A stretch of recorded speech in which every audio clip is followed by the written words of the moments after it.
কেমন আছেন সবাই? জি আলহামদুলিল্লাহ।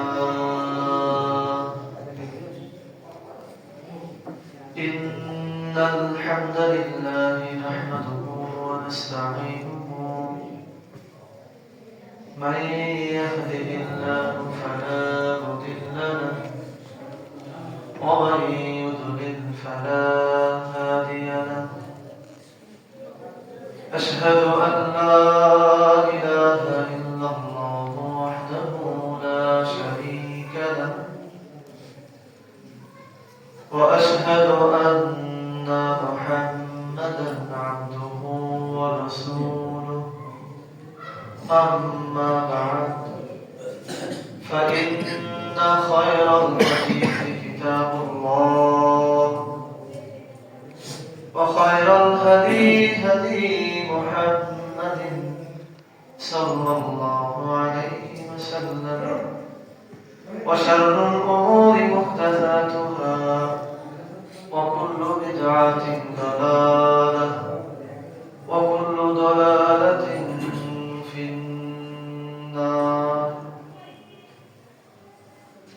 اللهم صل على محمد وعلى آل محمد كما صليت على إبراهيم وعلى آل إبراهيم إنك حميد مجيد. اللهم بارك على محمد وعلى آل محمد كما باركت على إبراهيم وعلى آل إبراهيم إنك حميد مجيد. اللهم صل على محمد وعلى آل محمد كما صليت على إبراهيم وعلى آل إبراهيم إنك حميد مجيد. اللهم بارك على محمد وعلى آل محمد كما باركت على إبراهيم وعلى آل إبراهيم إنك حميد مجيد. أستغفر الله الذي لا إله إلا هو العظيم. أستغفر الله الذي لا إله إلا هو الحي القيوم وأتوب إليه. لا حول ولا قوة إلا بالله العلي العظيم. মহান আল্লাহ রাব্বুল আলামিনের দরবারে শুকরিয়া আদায় করছি। আল্লাহ রাব্বুল আলামিন আমাদের সকলকে দুনিয়ার যাবতীয় ব্যস্ততা দূরে ঠেলে দিয়ে শয়তানের যাবতীয় তৎপরতা ছিন্ন করে শয়তানের যাবতীয় পরামর্শকে গ্রহণ না করে প্রতি সপ্তাহের ন্যায় আজকেও কোরআনের আলোচনা তাফসীর ব্যাখ্যা শুনতে আসা তৌফিক দান করেছেন। এজন্য সেই আল্লাহ রাব্বুল আলামিনের দরবারে শুকরিয়া আদায় করে বলছি আলহামদুলিল্লাহ। দরুদ প্রেরণ করছি মানবতার মুক্তির দূত রাহমাতুল লিল আলামিন, মানবতার শিক্ষক, আমাদের রাহবার, আমাদের নেতা, আমাদের আদর্শ, আমাদের দায়িত্বশীল, আমাদের নবী, আমাদের রাসূল হযরত মুহাম্মাদের উপর আমরা সকলেই পড়ছি সাল্লাল্লাহু আলাইহি ওয়াসাল্লাম। আল্লাহ সুবহানাহু ওয়া তাআলার কাছে জান্নাতের উঁচু মাকাম কামনা করছি সেই সকল ভাই বোনদের জন্য যারা পৃথিবীতে যুগে যুগে আল্লাহ সুবহানাহু ওয়া তাআলার দ্বীনকে বাস্তবায়নের জন্য আল্লাহ তাআলার আইন বিধানকে বাস্তবায়ন করার জন্য নিজেদের সর্বোচ্চ সম্পদ জীবনকে উৎসর্গ করে দিয়েছেন আল্লাহর জন্য। আল্লাহ তাআলা তাদেরকে যেন জান্নাতুল ফেরদাউস দান করেন। সকলেই বলি আমিন। সম্মানিত হাজিরিন, আপনারা তো বিগত সময়েও আলোচনা শুনতে অভ্যস্ত, যেহেতু এর আগের 3 সপ্তাহ হয়েছে। নিঃসন্দেহে আমার চেয়ে বিজ্ঞ জেনারা ওনারা কথা শুনিয়েছেন। তো কোরআনের তাফসীর করার যোগ্যতা তো আসলে আমাদের ওইভাবে নেই। শুধুমাত্র কোরআনের কিছু অর্থ আপনাদেরকে শোনাবো এবং এর সাপেক্ষে আমাদের অন্যান্য কিছু কোরআনের আয়াত, এখান থেকে আমাদের শিক্ষা কি, সেই বিষয়গুলি আমরা জানার চেষ্টা করব। কথা বললে ভুল ত্রুটি হওয়াটা স্বাভাবিক, এই জন্য আগেই ক্ষমা চেয়ে নিচ্ছি। যদি কোনো ভুল ত্রুটি হয় তাহলে এটা ক্ষমা সুন্দর দৃষ্টিতেই দেখবেন। তবে আমরা চেষ্টা করব কোরআনে আল্লাহ তাআলা মানব জাতিকে যা বোঝাতে চেয়েছেন আমরা সে উদ্দেশ্যের বাইরে যাব না। কাউকে কটাক্ষ করে কথা বলা বা ছোট করে কথা বলার মানসিকতা আমাদের নেই। শুধু কোরআনে আল্লাহ তাআলা যা উপস্থাপন করেছেন আমরা সেটাই আপনাদের জানানোর চেষ্টা করব। সাধারণত তাফসীর করতে গেলে কোরআনের আয়াত তেলাওয়াত এবং তার অনুবাদ, তার অবতীর্ণের প্রেক্ষাপট, কি উদ্দেশ্যে আল্লাহ তাআলা অবতীর্ণ করলেন, গুরুত্বপূর্ণ বিষয়গুলি কি, এই বিষয়গুলি আমাদের জানা জরুরি থাকে। আর সাধারণত আমরা যারা ওয়াইজে সুর দিয়ে একটু ওয়াজ করি আর কি, তা আমার এই অভ্যাসটা একটু কম। হ্যাঁ, তো আসলে স্পষ্ট কথা বললে অল্প সময় তো সুর দিয়ে।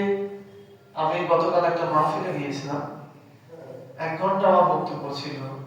তারপরে আমার ভিডিও দেখে বিশ্লেষণ করলাম আমি 1 ঘন্টায় যে কথা বলেছি আমি অন্যান্য মসজিদের খুতবায় 30 মিনিটে সেই কথা বলি, 25 মিনিটে সেই কথা বলি।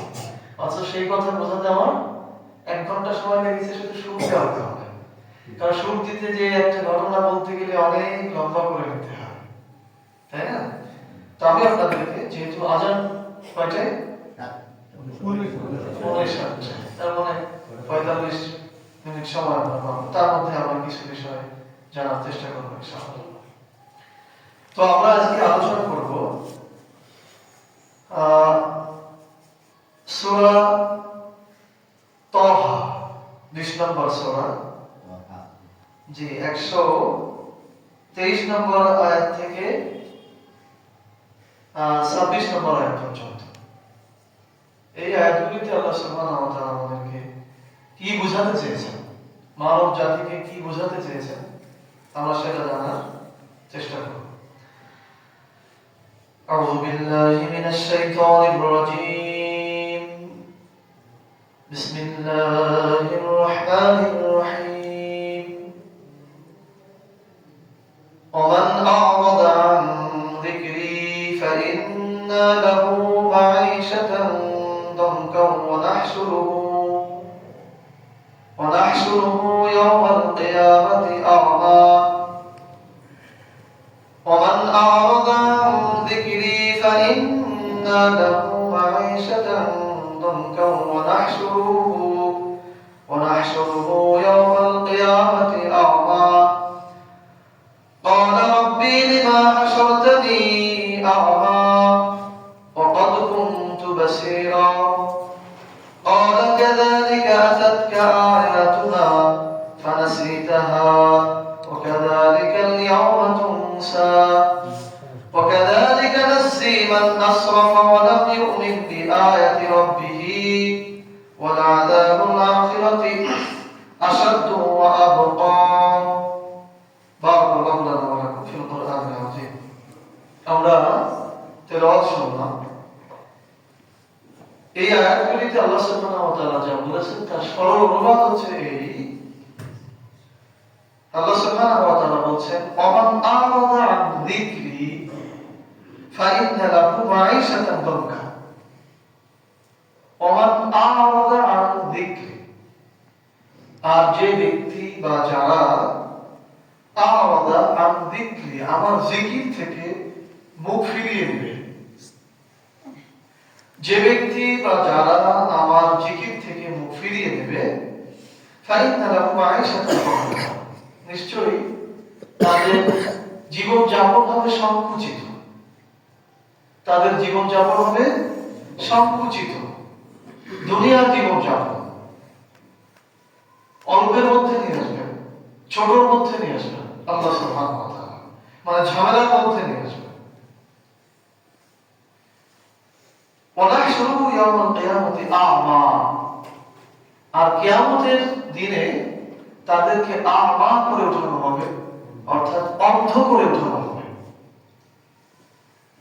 দয়াময় আল্লাহর জিকির থেকে যারা বিমুখ থাকবে, দুনিয়াতে তাদের জীবন যাপন হবে সংকুচিত, আর হাসর মাঠে তাদেরকে উঠানো হবে অন্ধ করে।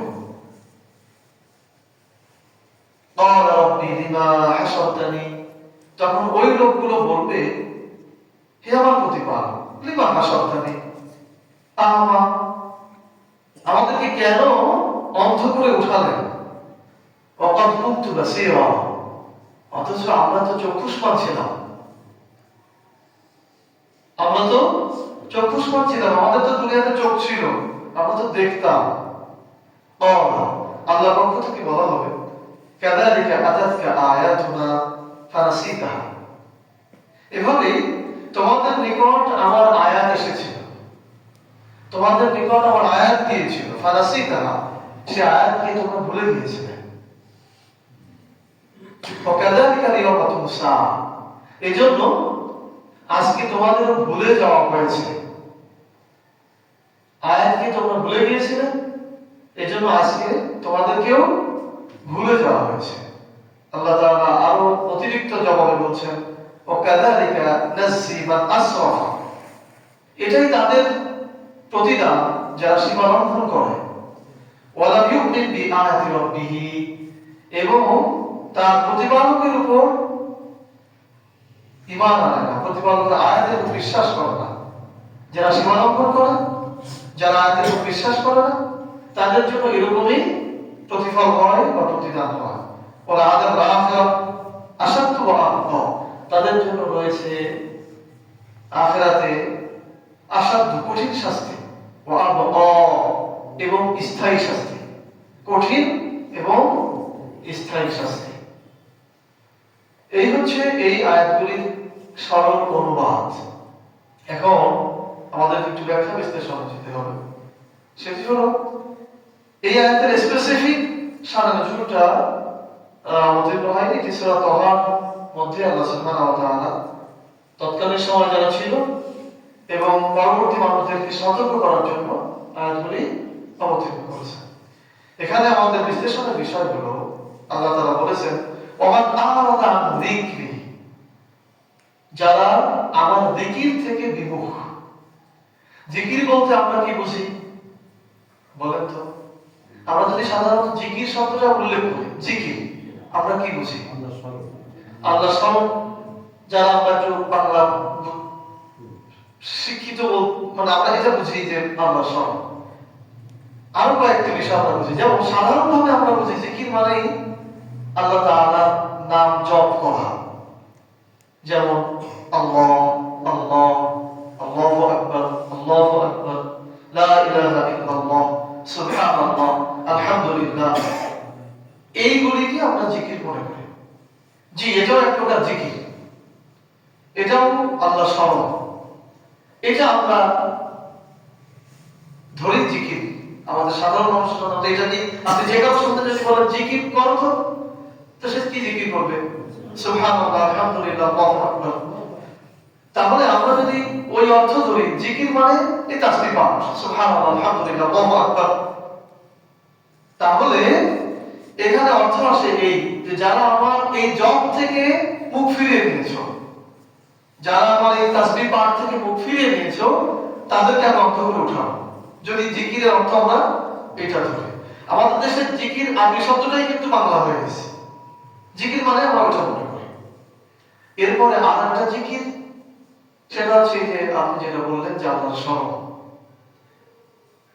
যেমন আমি একটা কাজ করতে যাচ্ছি, সেখানে আমরা রাসূল সাল্লাল্লাহু আলাইহি ওয়াসাল্লাম আমাদেরকে যে দোয়া শিখিয়েছেন সেটা পড়লাম, এটা এক প্রকার জিকির, আল্লাহকে স্মরণ করা।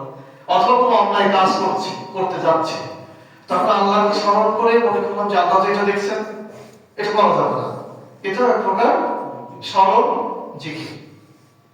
জিকির মানে আরো একটা বিষয় আছে, কে বলতে পারবে? কোরআনের অনেকগুলি নাম আছে, তার মধ্যে আরেকটি নাম হচ্ছে জিকির। আরেকটি নাম কি? জিকির। আল্লাহ সুবহানাহু ওয়া তাআলা বলছেন, ইন্না নাহনু নাযালনা যিকরা ওয়া ইন্না লাহু লাহাফিজুন। ইন্না নাহনু নাযালনা যিকরা, আমি অবতীর্ণ করেছি জিকির। কে অবতীর্ণ করেছি? জিকির। আর তার হেফাজতের দায়িত্ব আমি গ্রহণ করেছি। তো এই জিকির মানে হচ্ছে কোরআন। তাহলে কোরআনের আরেক নাম হচ্ছে জিকির। এখন আমাদের বোঝার বিষয় হচ্ছে এখানে আল্লাহ তাআলা কোন জিকিরের কথা বলেছেন। এই যে আল্লাহ সুবহানাহু ওয়া তাআলা এখানে বললেন, ওমান আ'রাদা আন যিকরি ফাইন্না লাহু মাঈশাতান দানকা, যারা আমার জিকির থেকে বিমুখ থাকবে, যারা আমার জিকির থেকে বিমুখ থাকবে তাদেরকে আমি অন্তর করে উঠাবো। এই জিকিরটা কোন জিকির? এই জিকিরটা হচ্ছে কোরআন। এই জিকিরটা কোন জিকির? কোরআন কারীম। এই গোটা কোরআন, এই কোরআন থেকে যারা বিমুখ হয়ে যাবে, এই জিকির থেকে যারা দূরে সরে যাবে, তাদেরকে আল্লাহ সুবহানাহু ওয়া তাআলা আসলে মাঠে অন্ধ করে উঠাতে চেয়েছেন। এখন এখানে জিকির মানে যে আল্লাহ তাআলা এই কোরআনই বুঝাইছেন, তার প্রমাণ কি? কারণ আমরা তো জানলাম তিন প্রকারই জিকির, কিন্তু এখানে যে এই আয়াত দিয়ে আল্লাহ তাআলা এই কোরআনকে বুঝিয়েছেন, তার প্রমাণ কি? তার প্রমাণ পরবর্তী আয়াতগুলো। পরবর্তী আয়াতে দেখেন আল্লাহ সুবহানাহু ওয়া তাআলা কি বলেছেন। শেষের যে আয়াতে সে আল্লাহ বলছেন, ক্বালা কাযালিকা আতাতকা আয়াতুনা, এভাবে তোমাদের নিকট আমার আয়াত পৌঁছেছিল, ফানাসিতাহা, কিন্তু তোমরা সেটাকে ভুলে গিয়েছিলে, তোমরা সেটাকে গুরুত্ব দাও, তোমরা সেটাকে দেখোনি। তাহলে এই আয়াত বলতে মূলত কোরআনের আয়াত বোঝানো হচ্ছে।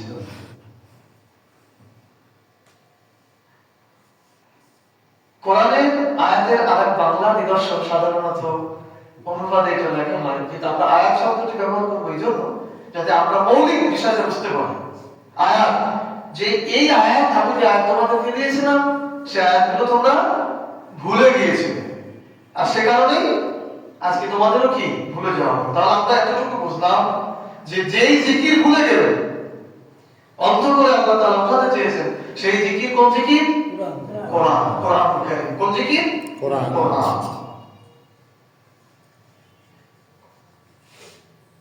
যাদেরকে আল্লাহ তাআলা অন্ধ করে উঠাবেন তারা দুনিয়াতে চক্ষুষ্মান ছিল, আমরা তো দেখতেছি না সব, সে কথাই তারা বলবে, রব্বি দিমা হাসারতেন, আমাদেরকে কেন আপনি উঠালেন আমার অন্ধ করে?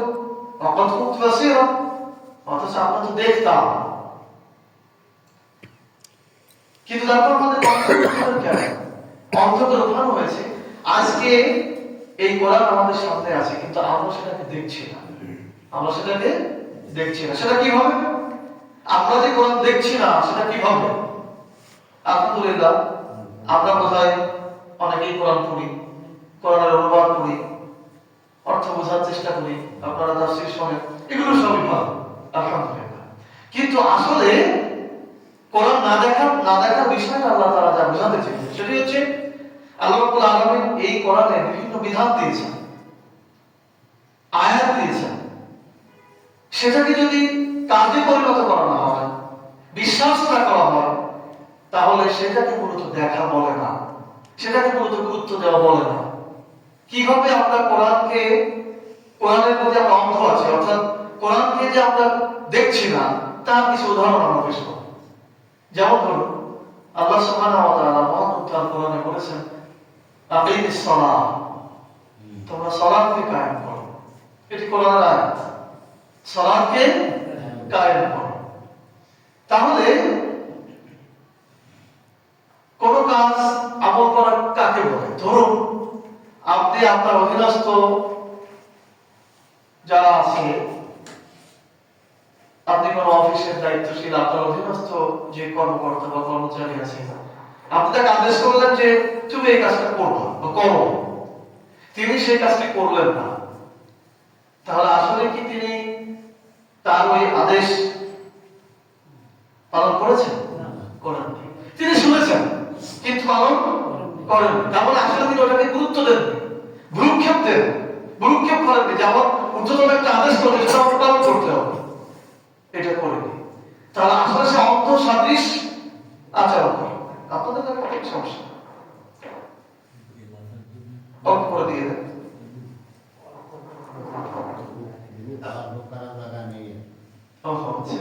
ঠিক আছে জি, তাহলে আমরা কি বলছিলাম? অন্ধ সাদৃশ আচরণ। অন্ধ সাদৃশ আচরণ, একটা আদেশ দেওয়া হলো কিন্তু সেটা সে পালন করলো না, এটা মানে হচ্ছে অন্ধ সাদৃশ আচরণ। এখন আকিমিস সালাত, আল্লাহ বলেছেন সালাত কায়েম করো। আল্লাহ বলেছেন ওয়াকুল আহলাকা বিস সালাত ওয়াসতাবির আলাইহা লা নাসআলুকা রিজকান ওয়া নাহনু নারযুকুকা ওয়াল আকিবাতু লিত-তাকওয়া। তুমি তোমার পরিবার পরিজনকে সালাতের জন্য নির্দেশনা দাও এবং নিজেও সালাতের উপরে অবিচল থাকো, এটা আল্লাহ তাআলা আদেশ করেছেন। কিন্তু আমরা এই আয়াতটি শোনার পরেও, এটি তো কোরআনের আয়াত, আমরা সালাত আদায় করলাম না, পরিবারের লোকদেরকে সালাত আদায় করতে বললাম না, সালাত প্রতিষ্ঠিত হোক এই চেষ্টা করলাম না, তাহলে আসলে কি আমরা আয়াতের উপর আমল করেছি? আয়াতের উপর আমরা কাজ করেছি? এটাই হচ্ছে অর্থ সাদৃশ আচরণ, এটাই হচ্ছে কোরআনকে ভুলে যাওয়ার কথা আল্লাহ এভাবে বলছে। আয়াত আছে কিন্তু আমি তো সেটা পালন করছি না, আইন আছে সেটা বাস্তবায়ন করছি না, তার মানে আমি অর্থ সাদৃশ আচরণ করছি।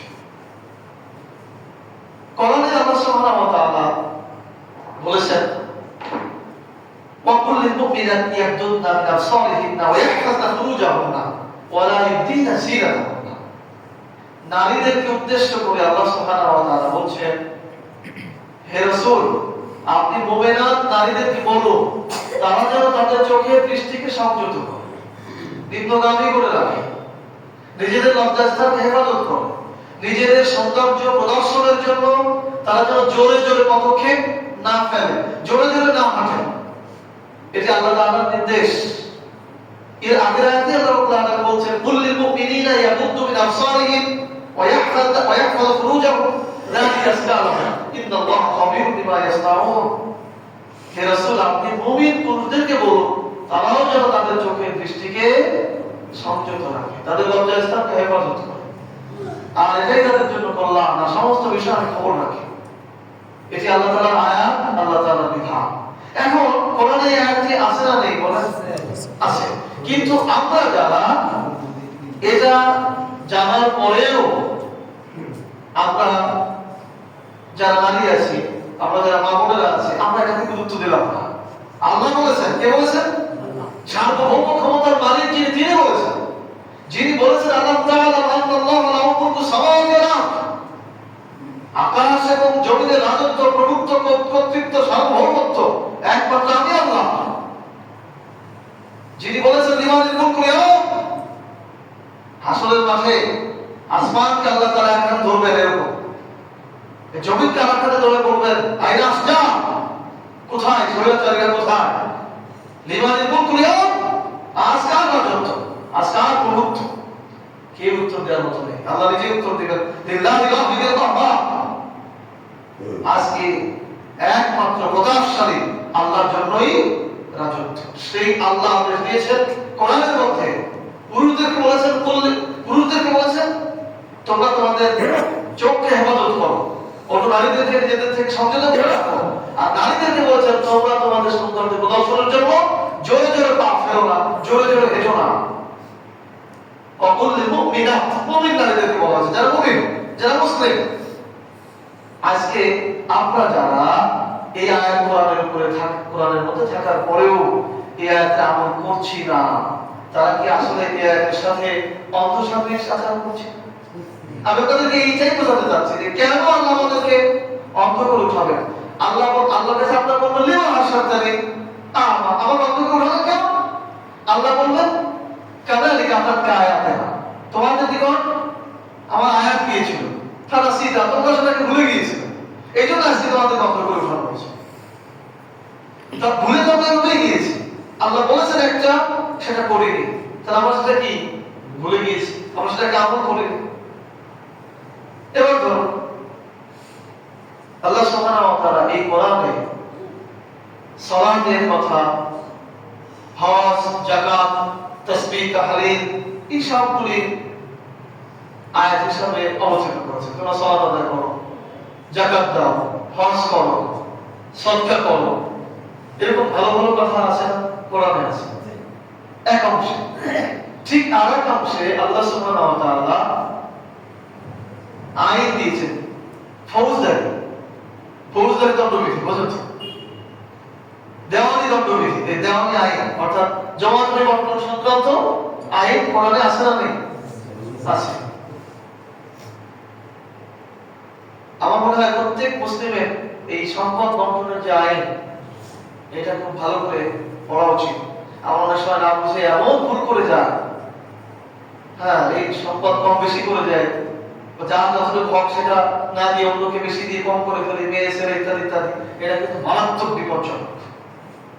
কাজে ব্যাপারে অবশ্যই কি আমাদের সতর্ক থাকা উচিত। যেটা বলছিলাম, কোরআনের একদিকে আল্লাহ সুবহানাহু ওয়া তাআলা নামাজ, রোজা, হজ, যাকাত, তাসবিহ, তাহলিলের কথা বলেছেন, আরেকদিকে এই দেওয়ানি আইন, ফৌজদারি দণ্ডবিধি, রাষ্ট্র ব্যবস্থা, অর্থ ব্যবস্থা, শিক্ষা ব্যবস্থা, পররাষ্ট্রনীতি, এই সমস্ত কিছু আল্লাহ তাআলা অবতীর্ণ করেছেন। আমরা মুসলিম যারা রয়েছি, আমরা কোরআনের এই যে আমরা যারা আছি, এই নামাজ, কালাম, হজ, যাকাত, তাসবিহ, তাহলিল মোটামুটি ভাবে গ্রহণ করেছি, ঠিক কি না বলেন?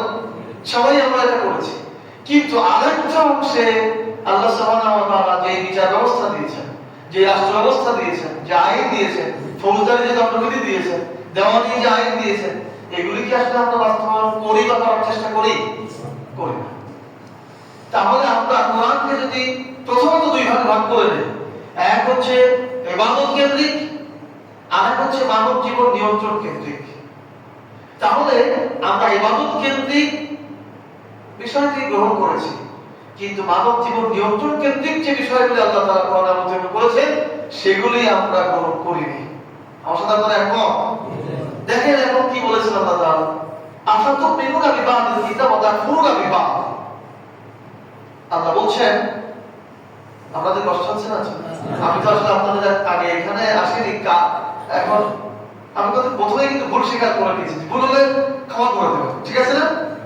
কার কথা বললে তো ভুল হতে পারি, এটা স্বাভাবিক। তো কোরআনকে যদি আমরা দুই ভাগে ভাগ করি, এক হচ্ছে মানুষের ইবাদত কেন্দ্রিক দিক, আর এক হচ্ছে মানুষের এই মানব জীবন নিয়ন্ত্রণ কেন্দ্রিক দিক। তো আমরা ইবাদত কেন্দ্রিক দিকটা গ্রহণ করেছি, নামাজ পড়ি, রোজা রাখি, হজ করি, যাকাত দিই, সদকা করি, কিন্তু মানব জীবন নিয়ন্ত্রণ কেন্দ্রিক যে আয়াত বিধানগুলো আল্লাহ তাআলা দিয়েছেন, সেগুলি আমরা বাস্তবায়ন করি না। আর এই জন্য আল্লাহ তাআলা বলেছেন, আফাতুমিনুনা বিবাদিল কিতাব ওয়া তাকফুরুনা বিবাদ। তোমরা কি কিতাবের কিছু অংশ মানো আর কিছু অংশ ছেড়ে দাও? খিযু ফিল হায়াতিদ দুনিয়া, তোমরা যারা এই কাজ করছো, তোমাদের জন্য দুনিয়াতে রয়েছে অপমান, আর আখিরাতে রয়েছে তোমাদের জন্য আশাদুল আযাব, কঠিন শাস্তি। আল্লাহ সুবহানাহু ওয়া তাআলা বলেছেন। তাহলে আমরা এর মধ্যে পড়ে যাচ্ছি কিনা দেখেন, আমরা এক অংশ আনছি, আর এক অংশ, অধিকাংশ মানুষ, হয়তো আপনারা এখানে মানার চেষ্টা করছেন, মানসিকতা আছে, হ্যাঁ মানা দরকার, বাস্তবায়ন করা দরকার, এরকম চিন্তা ভাবনা আছে, কিন্তু অধিকাংশ মুসলিমের মনে এই চিন্তা নেই যে কোরআনের আইনগুলো বাস্তবায়ন করা দরকার, কোরআনের আইন অনুযায়ী ফৌজদারি দণ্ডবিধি হওয়া উচিত। অধিকাংশ মানুষের মধ্যে নেই। তাহলে আমরা কোরআনের এক অংশকে মেনেছি আর এক অংশকে ছেড়ে দিয়েছি, মানবীয় অংশের প্রতি আমরা অন্ধসাদৃশ আচরণ করছি। আল্লাহ সুবহানাহু ওয়া তাআলা বলেছেন, ইয়া আইয়ুহাল্লাযীনা আমানু উদখুলু ফিস সিলমি কাফা ওয়া লা তাত্তাবিউ খুতুওয়াতিশ শাইতান। তোমরা ইসলামের মধ্যে পরিপূর্ণ প্রবেশ করো। এই আয়াতটা কিন্তু আপনাদের শুনতে শুনতে মুখস্থ হয়ে যাওয়ার কথা। অধিকাংশ আলেম ওলামা এই আয়াতটি বলেন, পরিপূর্ণ প্রবেশ করো। তাহলে পরিপূর্ণ যদি প্রবেশ করা হয়, করতে হয়, তাহলে আমার তো ওই নামাজ, রোজা, হজ, যাকাত ওইটাও যেমন করতে হবে, আবার আল্লাহ তাআলা যা বিধান দিয়েছেন সেটা অনুযায়ীও চলতে হবে। কিন্তু আমরা তো সেটা পরিপূর্ণ প্রবেশ করতে পারছি না। এখন আমরা হয়তো বলবো যে আমাদের ব্যবস্থার কারণে আমরা পারছি না, ঠিক আছে, কিন্তু আপনি সেটা করার জন্য কতটুকু চেষ্টা করেছেন সেটা আপনার উপলব্ধির মধ্যে আনতে হবে। আর এজন্যই আল্লাহ সুবহানাহু ওয়া তাআলা বলেছেন আফাতুমিনুনা বিবাদিল কিতাব ওয়া তাকফুরুনা বিবাদ। আমাদের স্পষ্ট হয়ে গেছে কিতাবের এক অংশ আমরা মেনেছি আর এক অংশ আমরা মানছি। এই কথার সাথে আমরা একমত না?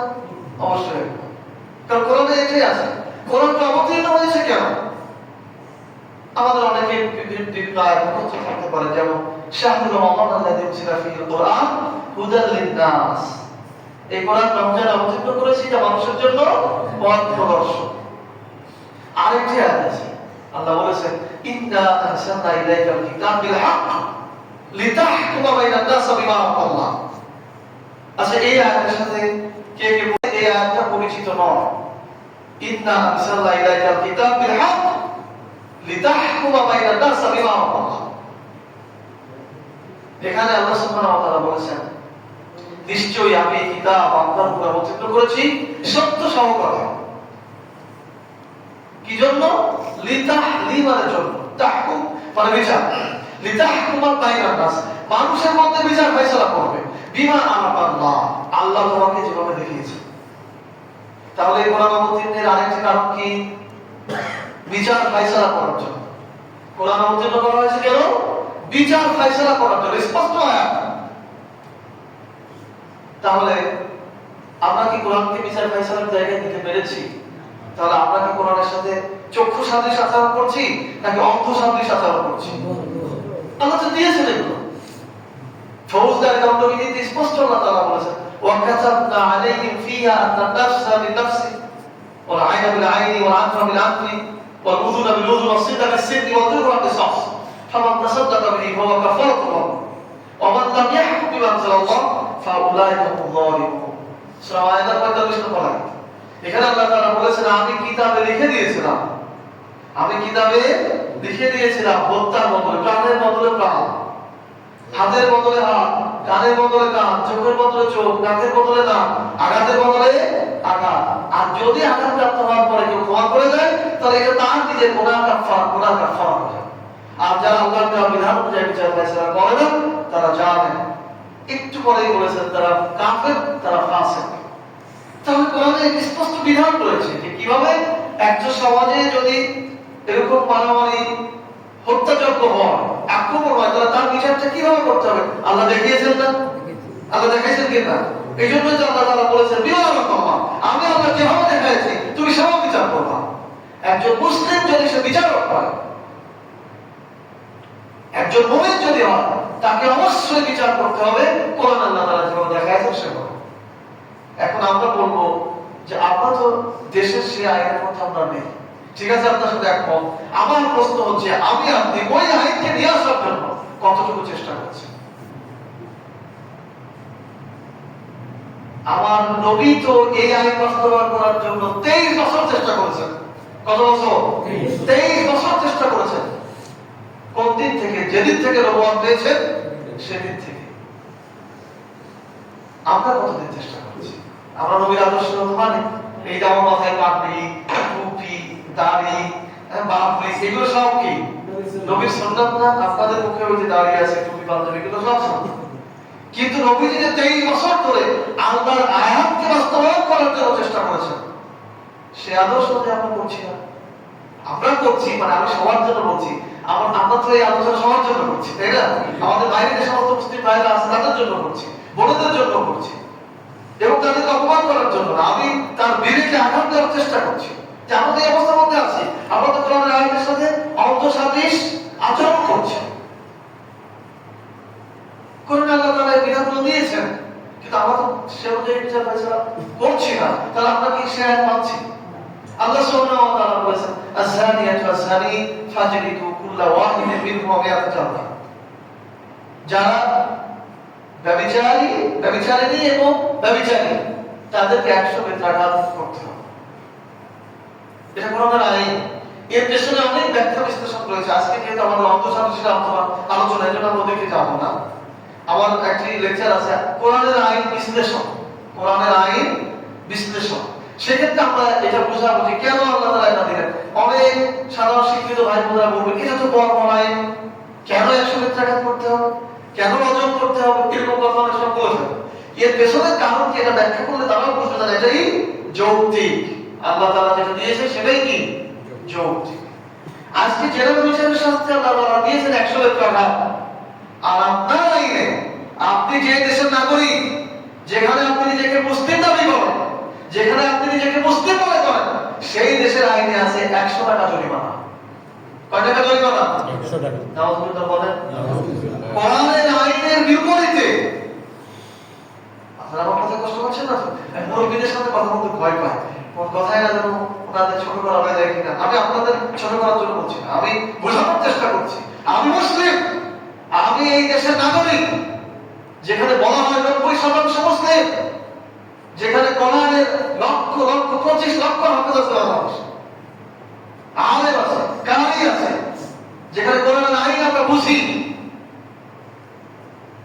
যেখানে আল্লাহকে গালি দিলে নবীকে গালি দিলে মানুষ জীবন দিতে প্রস্তুত হয়ে যায়, সেখানে কোরআনে আল্লাহ তাআলা আয়াত অবতীর্ণ করেছেন ব্যভিচারের শাস্তি 100 বেত্রাঘাত, আর দেশের আইনে আছে 100 টাকা জরিমানা। তাহলে এটা কোরআনের আইনের সাথে মশকরা না, বৃদ্ধাঙ্গুলি দেখানো না, অন্ধসাদৃশ আচরণ করা না। আপনি আমি তো সেই আইন মেনে আছি। আর যদি 18 বছরের পরে হয় ব্যভিচার, তাহলে এটার জন্য কোনো শাস্তি নেই। কারণ আমাদের দেশের আইনগুলো ব্রিটিশ অ্যাক্ট, ওরা যা করে রেখে গেছে। তাহলে আমরা তো ওই আইন আমরা প্রতিদিন পড়ছি, প্রতিদিন মনে করেন বিশেষ করে রমজান মাসে যখন খতম তারাবি পড়েন, তখন এই আযানিয়াত ওয়া যানি ফাজলিকুল্লাহ ওয়া বিল ওয়াকিয়াত আল্লাহ, এই আয়াত আপনারা পড়েন না, শোনেন না। কিন্তু ওই আয়াত যে আপনারা তো শুধু পড়েই যাচ্ছেন চোখ বন্ধ করে, তাহলে আমরা কি এর সাথে অন্ধসাদৃশ আচরণ করছি না? আমি আপনাদেরকে বারবার দিয়ে যেতে চাচ্ছি ওইখানে জিকিরকে যারা অন্তঃসাদৃশ নিয়েছে, জিকির মানে কি কোরআন, কোরআনের আয়াতকে তো আমরা দেখছি না। তাহলে আমরাই তো তাদের মধ্যে পড়ে যাচ্ছি যাদেরকে অন্ধ করে উঠানো হবে। নাউযুবিল্লাহি মিন যালিক। আল্লাহ আমাদেরকে হেফাজত করুন, বলেন আমিন। এরপর চোর যদি চুরি করে, এটা তো আমাদের শুনতে শুনতে মুখস্থ হয়ে গেছে, তাই না? আস-সারিকু ওয়াস-সারিকাতু ফাকতাউ আইদিয়াহুমা জাযাআন কাসাবা নাকালা মিন আল্লাহ। আল্লাহ আজিজুল হাকীম। পুরুষ চোর আর মহিলা চোর যদি প্রমাণিত হয়, তাহলে তার হাত কাটতে বলা হয়েছে পরিমাণ মতো। এটা শুধু একটা লয়ের অনেক বিশ্লেষণ রয়েছে। এটা অনেকে শুনলে আমার মনে হয় এটা তো বড়, এটা কেন দিয়েছেন, কখন এটা কার্যকর হবে, কোন সময় হবে। ইসলামী কোন রাষ্ট্র, ইসলামী রাষ্ট্র ব্যবস্থা হলে আজকে যদি হয় কালকেই হাত কাটা হবে, ব্যাপারটা কিন্তু এরকম না। অনেকে মানে ভুল বোঝে। সেই পরিবেশ তৈরি করে দেওয়া হবে। আবার মতো আলেমদেরকে নির্দেশনা দেওয়া হবে যে এখন থেকে আপাতত তাসবিহ ফজিলত একটু কম বলো, আবার কিছুদিন পরে বলো, আপাতত 2-4 মাস শুধু কোরআনের আইনের বক্তব্য দাও। বাংলাদেশে যত মসজিদ আছে সব মসজিদে আলোচনা হবে কোরআনের আইন বিশ্লেষণ, কোরআনের আইনে কি আছে জনগণকে জানাও, যেন তারা এর ব্যাপারে কি হয় সচেতন হয়। এবং যে কারণে মানুষের অপরাধগুলো করে, সে অপরাধ যাতে, সেই কারণগুলো যাতে বিদ্যমান না থাকে সমাজে, সে ব্যবস্থা করো। যে কারণে ব্যভিচার হয় সেই কারণ বন্ধ করে দাও, যে কারণে চুরি হয় সেই চুরির কারণ বন্ধ করে দাও, মানুষের অপমাননা দূর করার ব্যবস্থা করো। এইগুলো করার পরে যারা অভ্যাসগত কারণে এগুলো করবে তখন শাস্তি দেওয়া হবে। বিষয়টি এমন না যে আজকে ইসলামী শাসন প্রতিষ্ঠিত হলো কালকে হাত কেটে দেওয়া হবে, এরকম বোঝার কিন্তু কোনো সুযোগ নেই। এখানে দেখেন ওই আয়াতে আপনাদের ব্যভিচারের শাস্তি, আল্লাহর আইনটা কত সূক্ষ্ম। ওইখানে প্রথমে বলা হয়েছে আযানিয়াত, মানে প্রথমে নারীর কথা বলা হয়েছে, আর চুরির ক্ষেত্রে বলা হয়েছে আগে পুরুষের কথা। কারণ ব্যভিচারের ক্ষেত্রে নারীর অনেক সময় সহযোগিতা থাকে আগে বা কারণ থাকে, এই জন্য আগে তার শাস্তির কথা বলা হয়েছে। আর চুরি পুরুষের আগে বলে, এই জন্য পুরুষের শাস্তির কথা আগে বলা হয়েছে। এবং এই শাস্তির শেষে আল্লাহ বলেছেন আল্লাহু আজিজুল হাকীম, আল্লাহ হচ্ছে পরাক্রমশালী, প্রজ্ঞাময়ী, মহান বিচারক। তিনি আইন দিয়েছেন এই শাস্তির। আর আমাদের দেশে চুরির শাস্তি কয়েক মাস জেল দেওয়ার পরে জামিনযোগ্য পর আবার বের হয়ে চলে আসে, আবার এটা করে। তাহলে কোরআনে আল্লাহ তাআলা এই আইন দিলেন, আর আমি যে দেশে বসবাস করি সেখানে আবার আইন দিল। তাহলে প্রকৃতপক্ষে কি আমরা কোরআনের এই আয়াতকে চোখে দেখলাম? আমরা তো ভ্রুক্ষেপই করে দিই, আমরা তো পালনই করছি না, সেটা শুধু তেলাওয়াত করে যাচ্ছি। শুধু কি হচ্ছে, এই রাসূল এই চিহ্ন, এই নিদর্শনটা তেলাওয়াত করে যাচ্ছে, কিন্তু বাস্তবায়ন কোথায়? কিন্তু নবীজি সাল্লাল্লাহু আলাইহি সাল্লাম শুধু কি তেলাওয়াত করেছেন না, সেটা বাস্তবায়ন করেছেন? বাস্তবায়ন করেছেন। তাহলে আমাদেরকে যদি তার আদর্শ মেনে নিতে হয়, আমাদেরকে যদি তার আদর্শ সকলটা গ্রহণ করতে হয়, তাহলে আমাদেরকে এই কোরআনের আইন বাস্তবায়নের চেষ্টাও করতে হবে। প্রিয় ভাইরা, আমরা অনেক সময় এই কথাগুলো বললে মনে করি হুজুর হয়তো কোনো রাজনৈতিক দল করে বা রাজনীতি করে, এই জন্য এই কথাগুলো বলছি। এটা আমরা বলবো না ভাই। যারা সত্যিকারের দায়ী হয়, যারা আলেম হয়, তারা কখনো কোনো দলের হয় না। কোরআনের কথা স্পষ্ট যা আছে তাই তারা বলবে। হয়তো মনে হতে পারে এটা কারোর পক্ষে চলে যাচ্ছে, বিষয়টি তা নয়। কারণ কোরআনে আল্লাহ তাআলা আইন দিয়েছেন, এটা বাস্তবায়ন করতে বলছেন, সুতরাং আমাকে সেটা বলতে হবে। বরং যারা বলছে না তারা দায়ী। আজকে আমার বাংলাদেশের অধিকাংশ মুসলিমরা কেন কোরআনের আইন সম্পর্কে জানবে না? কেন জানে না? এর জন্য আমরা আলেমরা দায়ী। এর জন্য আমরা যারা শিক্ষা ব্যবস্থা নির্ভর করেছি তারা দায়ী। আজকে যারা জেনারেল শিক্ষায় অনেক উচ্চ শিক্ষিত হয়েছে, ফিজিক্স পড়েছেন, কেমিস্ট্রি পড়েছেন, ইকোনমিক্স পড়েছেন, আমরাও পড়েছি। আমি ব্যক্তিগতভাবে ইকোনমিক্সের ছাত্র ছিলাম। তো আমরা যদি অত শত কিতাব পড়তে পারি, তো আমরা কোরআনের আইনগুলো পড়তে পারতাম না? পারতাম কিনা বলেন? আমাদেরকে পড়তে দেওয়া হয়নি, যেন আমরা না বুঝি। এই জন্য আমাদের উচিত হচ্ছে কোরআনের সাথে যদি আমরা এই আইনগুলোর সাথে, এই আয়াতগুলো, আইন বলতে আপনাদের সাধারণত বুঝাচ্ছি, বলতেছে আয়াত, নিদর্শন করেছে আল্লাহ সুবহানাহু ওয়া তাআলা যে বিধান দিয়েছেন, এর সাথে অন্তঃসারের সাথে আমাদের কোনো সুযোগ নেই। যদি করে তাহলে আখিরাতের মাসে আমরা কি হয়ে উঠবো? অন্ধ হয়ে উঠবো। এতক্ষণ আপনাদেরকে এটাই আমি বোঝাতে চাইলাম যে আমরা কেন অন্ধ হয়ে উঠবো। অন্ধ হওয়ার কারণ হলো যে আমরা কোরআনের আয়াত পড়ছি, মুখস্থ করছি, শুনছি, কিন্তু আসলে সেটা বাস্তবে পড়ছি না। আল্লাহ সুবহানাহু ওয়া তাআলা এরপরে বলছেন, ওয়াকাযালিকা নাজজি মান আসরাফ। এটাই তাদের প্রতিদান হওয়া উচিত যারা আসরাফ মানে সীমা লঙ্ঘন করে। যারা সীমা লঙ্ঘন করে, আল্লাহ সুবহানাহু ওয়া তাআলা একটা সীমা দিয়েছেন, প্রত্যেক বিষয়ের একটি সীমা দিয়েছেন। এই সীমাটা যারা অতিক্রম করে, লঙ্ঘন করে, আল্লাহ তাআলা তাদেরকে শাস্তি দিবেন। ওয়া লাম ইউমিন বিআয়াতি রাব্বিহি, আর যারা তার প্রতিপালকের আয়াতকে বিশ্বাস করে না। আলহামদুলিল্লাহ, আমরা সাধারণত যারা মুসলিম রয়েছে, আমরা কিন্তু আয়াত বললে বিশ্বাস করি। কোরআনের আয়াত আমরা কেউ অস্বীকার করবো এরকম কোন মুসলিম নাই, সবাই আছে। কিন্তু যখন এটা বুঝ তৈরি হয়, বুঝ দিতে যাওয়া হয়, তখন কিন্তু অস্বীকার করে ফেলে। এটা একটা সমস্যা। যেমন ধরুন, আমি যখন কোথাও কোরআনের আয়াত বিশ্লেষণের বক্তব্য দেব, এভাবে বোঝাবো, তখন হয়তো কোনো ভাই এসে বলছেন, হুজুর আপনি এই কথাগুলো বলতে পারবেন না। তার মানে কি? সেক্ষেত্রে আমি তো আল্লাহ আইন বোঝাচ্ছি না, সে যখন এটাকে বাধা দিচ্ছি, সে বাংলা বুঝে এটাকে বাধা দিচ্ছে, তার মানে আইন বুঝলেও সে কি বাধা দিত। আরবে রাসূল সাল্লাল্লাহু আলাইহি ওয়াসাল্লাম যখন দাওয়াতি কাজ করেছেন, তখন বাধা দিত কারা? যারা আরবি ভাষা বুঝতো তারাই তো বাধা দিত। এখন বাংলায় আমরা যখন আইন বোঝাচ্ছি, তখন এটা বাধা দিচ্ছে। তার মানে সে আসলে ওইটাতে ওইভাবে বিশ্বাস স্থাপন করতে পারছে না। কিন্তু আমি মুসলিম, মুসলিম মানে কি? মুসলিম মানে আত্মসমর্পণকারী। মুসলিমের অর্থ কি? আত্মসমর্পণকারী। আত্মসমর্পণ মানে কি? আপনারা শিক্ষিত লোক নিঃসন্দেহে বুঝবেন। আত্মসমর্পণ মানে সারেন্ডার, একেবারে কি হাত উঁচু করে দেওয়া।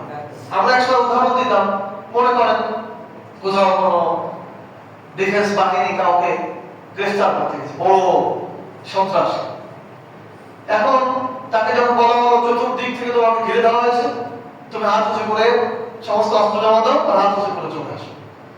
তো সে যদি আবার মাইকে বলে যে আমার কাছে 20টা অস্ত্র আছে, 19টা রিভলভার আমি দিয়ে দেবো, আর একটা আমার কাছে থাক, সেটাকে আত্মসমর্পণ হিসাবে দায়িত্বশীলরা গ্রহণ করবে?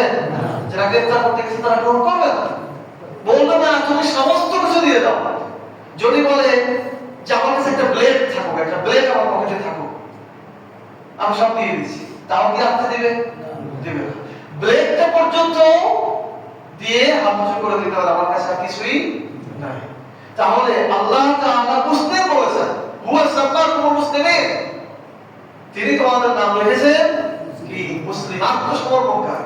আত্মসমর্পণ করা মানে আমি আল্লাহর কাছে সারেন্ডার করেছি আমার নির্দিষ্ট কোনো মতামত, নির্দিষ্ট কোনো সিদ্ধান্ত, নির্দিষ্ট কোনো চিন্তা চেতনা, নির্দিষ্ট কোনো আদর্শ, এটা বাস্তবায়ন আমার ক্ষেত্রে নেই। সমস্ত কিছু আল্লাহর হুকুমের কাছে আমাকে মাথা নত করে দিতে হবে। এটার নাম কি মুসলিম, এটার নাম হচ্ছে আত্মসমর্পণকারী। কিন্তু আমরা তো সেটা পাচ্ছি না ভাই। আল্লাহ সুবহানাহু ওয়া তাআলা বলেন, ইয়া আইয়ুহাল্লাযীনা আমানু ইত্তাকুল্লাহ ওয়া যারু মা বাকিয়া মিনার রিবা ইন কুনতুম মুমিনিন ফাইন লাম তাফআলু ফা'তানু বিহারবিন মিনাল্লাহ ওয়া রাসূলিহি। আল্লাহ বলেন, হে বিশ্বাসীরা, তোমরা আল্লাহকে ভয় করো, আর সুদের যে লেনদেন আছে, সুদের যে লেনদেন আছে, কারবার আছে, ব্যবসা আছে, এটাকে ছেড়ে দাও। যদি না ছাড়ো ফাইন লাম তাফআলু ফা'তানু বিহারবিন মিনাল্লাহ ওয়া রাসূলিহি, আল্লাহ এবং তার রাসূলের বিরুদ্ধে যুদ্ধের জন্য প্রস্তুত হয়ে যাও। যে ব্যক্তি আল্লাহ এবং তার রাসূলের বিরুদ্ধে যুদ্ধের জন্য প্রস্তুত হয়, সে কি ঈমানদার থাকে? এই আয়াতটি কোরআনে আছে কিনা বলেন? আছে। আমরা পড়ছি, আমরা তেলাওয়াত করছি, কিন্তু আমাদের সুদের সাথে জড়িত হয়ে যাচ্ছে। আমরা যে ব্যাংক ব্যালেন্সের মাধ্যমে সুদের সাথে জড়িত হয়ে যাচ্ছি, অনিচ্ছাকৃত হলেও হয়ে যাচ্ছে। আপনার ইচ্ছা নেই যে আপনি সুদের সাথে জড়িত হবেন, এই ইচ্ছা নেই, কিন্তু তারপরেও এদেশের নাগরিক হয়ে এদেশের সিস্টেম, এদেশের পদ্ধতিটা, অর্থ ব্যবস্থাটাই এমন যে আপনাকে অনিচ্ছাকৃত হলেও সুদের সাথে জড়িত হতে হবে। সারা জীবন ধরে আপনারা বা আমরা যারা চাকরি বাকরি করে এই পেনশন পাচ্ছি, এইটার মধ্যেও সুদের ব্যবস্থা কিন্তু ঢুকে আছে। এই রাজস্ব ব্যবস্থাই তো সুদের উপরে, কাজে আপনি সেখান থেকে আপনি আমি কিভাবে মুক্তি পাবো? তাহলে আমরা যে আয়াতে লাভ করছি, একেবারে আমাদের প্রত্যন্ত গ্রামের মসজিদ থেকে নিবাইতে মোকাম পর্যন্ত সবাই এই এক হচ্ছে, সবাই সমাজতায় করছে, কিন্তু আসলে আমল করছে না। তার মানে এটা অন্তঃসাদৃশ আচরণ হচ্ছে। যদি আমল করতো তাহলে কি হতো না, আজকের থেকে আসল ব্যক্তি কোন ব্যবস্থা চলবে না, এটা সিদ্ধান্ত আসতো। যদি সেটা না আসে, আমরা যারা রয়েছে আমাদের সিদ্ধান্ত নিতে হবে যে কিভাবে এই ব্যবস্থার পরিবর্তন করা যায়। এখন আমরাও যদি এই ব্যবস্থার পরিবর্তন করার ব্যাপারে চিন্তা ভাবনা না করি, তাহলে আমরাও তো অন্তঃসাদৃশ আচরণকারীদের মধ্যেই পড়ে যাব। তাহলে আমরা কি পারবো যে হ্যাঁ এই ব্যবস্থার পরিবর্তন হোক, অন্তত এই চিন্তা আমার মধ্যে থাকুক? আপনারা একটা হাদিস বারবার শুনেছেন না, তোমাদের সামনে যখন কোনো অন্যায় কাজ হয় তখন সেটা তোমরা কি করো? হাত দিয়ে বাধা দাও, না এটা হতে দেবো না।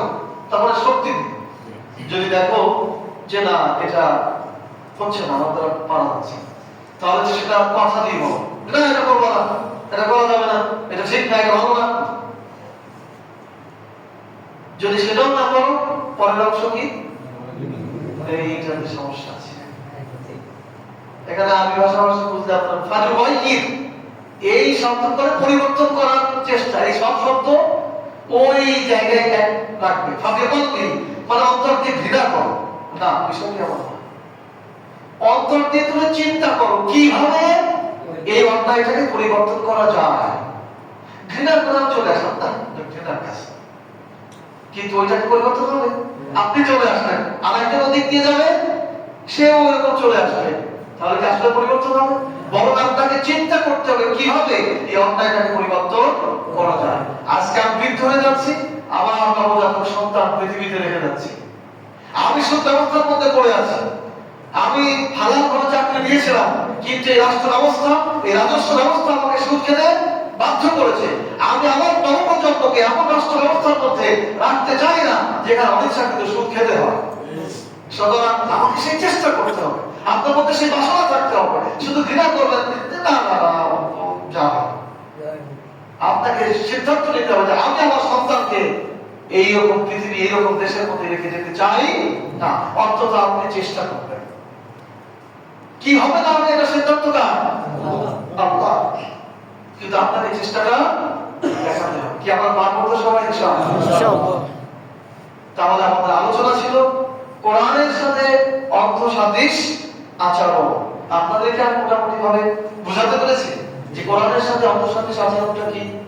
আরেকটি আয়াত বলে আমরা আলোচনা শেষ করব। আল্লাহ সুবহানাহু ওয়া তাআলা বলেছেন, ইন্না দীনা ইনদাল্লাহিল ইসলাম, আল্লাহর নিকট একমাত্র মনোনীত কি ইসলাম।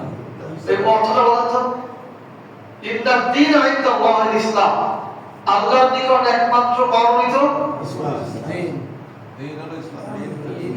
ধর্ম বলেছেন কেউ কেউ, দিন বলেছেন কেউ কেউ, তাই না? আমি এই শব্দ দুটো জানতেছি। আমাদের সমাজে এই আয়াতের অর্থ হচ্ছে আল্লাহর নিকট একমাত্র মনোনীত ধর্ম হচ্ছে ইসলাম। এই ব্যাখ্যাটি সঠিক নয়, এই অর্থটি সঠিক নয়। মূলত দিন মানে হচ্ছে জীবন ব্যবস্থা। দিন মানে কি? জীবন ব্যবস্থা। দিন মানে জীবন ব্যবস্থা। আমি আপনাদের সাথে আলোচনা করছি এই জন্য, এখানে অন্য ভাইরাও তো আলোচনা করবেন এক এক সপ্তাহে, আর নতুন নতুন আলোচনা হবে। আজকে এই ধরনের একটা শোনেন, আরেকদিন তাজবিরটা শোনাবো, সালাতেরটা শোনাবো। আজকে এরকম কিছু বিষয় শোনাবো এই কারণে যে এর পরে আমি আসতেও পারি, নাও পারি, মৃত্যু তো হতে পারে। অর্থাৎ আজকের দায়িত্বটা তো শেষ হোক। কারণ কি, যে এখন আমি আপনাদের দায়িত্বশীল, আমি আপনাদের নেতা, আমি আপনাদের শিক্ষক। কিয়ামতের মাঠে আমাদের একটা জবাবদিহিতা আছে। সেটা হচ্ছে আল্লাহ সুবহানাহু ওয়া তাআলা বলেছেন, ইয়াওমা তুকাল্লাবু ওয়ুজুহুহুম ফিন-নার ইয়াকুলুনা ইয়া লাইতানা আতা'না আল্লাহ ওয়া রাসূলা রব্বানা ইন্না আতা'না সাদাতানা ওয়া কুবারানা ফাআদাল্লুনা আস-সাবিলা রব্বানা আতিহিম দি'ফাইন মিনাল আযাব ওয়া লা'আনহুম লা'নাতান কাবীরা। আল্লাহ বলছেন জাহান্নামের মধ্যে জাহান্নামীদেরকে ফেলে যখন উলট পালট করে পোড়ানো হবে, তখন তারা বলবে, হায় আফসোস, আমরা যদি আল্লাহর আনুগত্য করতাম, রাসূলের আনুগত্য করতাম, তাহলে আজকে আমাদের এই অবস্থার মধ্যে পড়তে হতো না। এরপর তারা বলবে, হে আমাদের প্রতিপালক, দুনিয়ায় থাকতে আমরা আমাদের বড়দের কথা শুনতাম, আমরা আমাদের নেতাদের আনুগত্য করতাম, আমরা আমাদের বড়দের কথা শুনতাম, আমরা আমাদের নেতাদের আনুগত্য করতাম, ওরাই আমাদেরকে ভুল পথে পরিচালিত করেছে। রব্বানা আতিহিম, সুতরাং আপনি আনেন, আতিহিম মানে কি? আনেন, আমাদের প্রতিপালক আনেন, রব্বানা আতিহিম দি'ফাইন মিনাল আযাব, দ্বিগুণ শাস্তি আনেন আমার এই বড়দের উপরে, আমার এই নেতাদের উপরে আপনি দ্বিগুণ শাস্তি আনেন। আমাদের যদি জাহান্নামের মধ্যে একবার পোড়ান, তো ওদেরকে দুইবার পোড়াবেন। কোরআনে আয়াত। তাহলে আজকে আমি নেতা, আমি খতিব, আমি শিক্ষক, আজকে যদি আপনাদেরকে এটা বলে দেওয়া যায়, কি আমাদের মাঠে যদি কেউ বলে ফেলেন সর্বনাশ, আপনি তো আমাদের এখানে একদিন গেছিলেন, আমাদের সমাজ, আমাদের দেশে এত সমস্যা ছিল, আপনি তো বলেননি। যদি বলতেন আমরা কেউ না কেউ ফিরে থাকতে পারতাম। এই জায়গায় আসার জন্য আপনি নেই, এটা মুশকিল না। এই এত কত জোরে মোটরসাইকেল চালায় চলে আসছি, আমার এসব পরে আমার একটা প্রোগ্রাম আছে। তো এই নিজের কায়দায় এসে যদি বিপদ ঘাড়ে দিয়ে দেবে না, মুশকিল। তো এই জন্য আমি এমন কিছু বিষয় বোঝানোর চেষ্টা করছি যেটা সাধারণত আমরা কম শুনি। তো আমরা বলছিলাম ইন্না দীনা ইনদাল্লাহিল ইসলাম, আল্লাহর নিকট একমাত্র মনোনীত ধর্ম হচ্ছে ইসলাম। এটা আসলে সঠিক ব্যাখ্যা নয়। সঠিক অর্থ হলো, আপনারা যারা শিক্ষিত আছেন, দিন বাংলাতে দয় গফলা দীর্ঘি দন্তটা দিন দিয়ে গুগলে সার্চ দিলেন অথবা যে ডিকশনারি আছে সেখানে দেখবেন দিন মানে লেখা আছে জীবন ব্যবস্থা। দিন মানে লেখা আছে কি? জীবন ব্যবস্থা। তাহলে আল্লাহর নিকট একমাত্র জীবন ব্যবস্থা হচ্ছে কি? ইসলাম। মনোনীত জীবন ব্যবস্থা কি? ইসলাম। ইসলাম জীবন ব্যবস্থা মানে কি? যে আদর্শের মধ্যে যে আদর্শের মধ্যে মানব জীবন পরিচালনার জন্য সকল নিয়ম নীতি বিদ্যমান।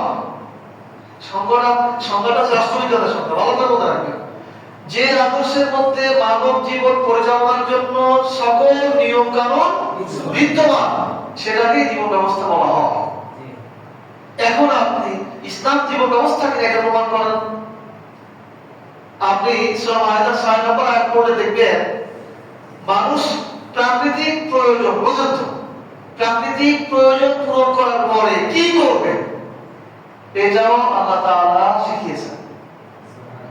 ওযু করবে না, তায়াম্মুম করবে, কি করবে সেটাও বলেছে। মানে প্রাকৃতিক প্রয়োজনে দেখেন কত ভালো বাংলা বলতে হচ্ছে, কারণ এটা কেমন কেমন, তাই না? তাহলে এত ছোট কাজের কথাও কোরআনে আল্লাহ তাআলা বলেছেন।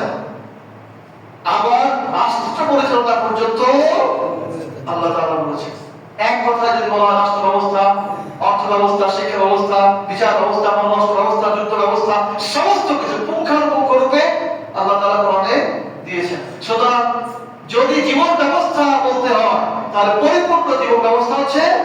ইসলাম। সবাই বলেন পরিপূর্ণ জীবন ব্যবস্থা হচ্ছে ইসলাম। এক্ষেত্রেও আমরা অর্থশাস্ত্রী শাসন করছি। আমরা কি জীবন ব্যবস্থা ইসলামকে গ্রহণ করেছি? করিনি। আমাদের রাষ্ট্রে কি ইসলাম জীবন ব্যবস্থা অনুযায়ী পরিচালিত হয়? অথচ এই আয়াত তো আমরা হর ভরসা করছি। আল্লাহ সুবহানাহু ওয়া তাআলা বলেছেন, ওয়া ইয়াবতাগি গায়রাল ইসলামি দীনান ফালা ইউকবালা মিনহু ওয়া হুয়া ফিল আখিরাতি মিনাল খাসিরিন।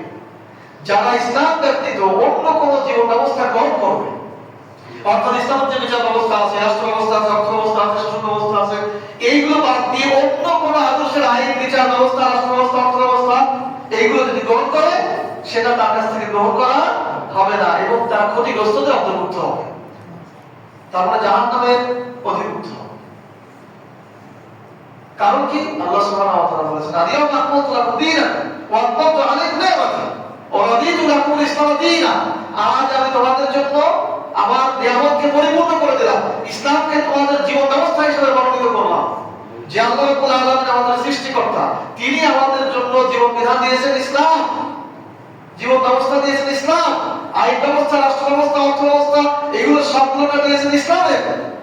সেই সৃষ্টিকর্তার সৃষ্টি হয়ে আমরা ইসলামের জানা নিয়ে মানুষ যেগুলো তৈরি করেছে সেইগুলো দিচ্ছি। তাহলে আমরা কি ইন্না দীনা ইনদাল্লাহিল ইসলাম ওয়া মান ইয়াবতাগি গায়রাল ইসলামি দীনান আলিয়াউমা আকমালতু লাকুম দীনাকুম আন আকিমুদ্দীন, এই আয়াতগুলোর সাথে কি চক্ষুষ্মান আচরণ করলাম নাকি অন্তঃসাদৃশ আচরণ করলাম? অন্তঃসাদৃশ আচরণ করে ফেলেছি। এই অবস্থায় যদি আমরা মৃত্যুবরণ করি, হতে পারে আল্লাহ তাআলা আমাদের হেফাজত করুন, আমরাও ওই অন্ধদের তালিকায় চলে যেতে পারি। তো আমরা এখন সচেতন হলাম, আমরা অন্ধদের তালিকায় যেতে চাই না। আল্লাহ তাআলা আমাদেরকে যেন দুনিয়াতেও কোরআনের ব্যাপারে চক্ষুষ্মান করেন এবং হাসর মাঠেও আমরা যেন চক্ষুষ্মানদের সাথে জান্নাতে চলে যেতে পারি। বলেন আমিন। আল্লাহ সুবহানাহু ওয়া তাআলা আমাদেরকে তৌফিক দান করুন। আমিন। আজকে পর্যন্ত শেষ করি। আদান 45 না? জি। আল্লাহ সুবহানাহু ওয়া তাআলা আমাদের সকলকে যা কিছু শুনলাম এর উপর আপনাদের তৌফিক দান করুন, নিজেদের জীবনকে পরিবর্তন করার সুযোগ দান করুন, সার্বিকভাবে আল্লাহর জমিনে যেন আল্লাহর দ্বীন বাস্তবায়িত হয় সেই কাজ করার সুযোগ দান করুন। সকলে বলেন আমিন। সুবহানাল্লাহি ওয়া বিহামদিহি আশহাদু আল্লা ইলাহা ইল্লা আনতা আস্তাগফিরুকা ওয়া আতুবু ইলাইক।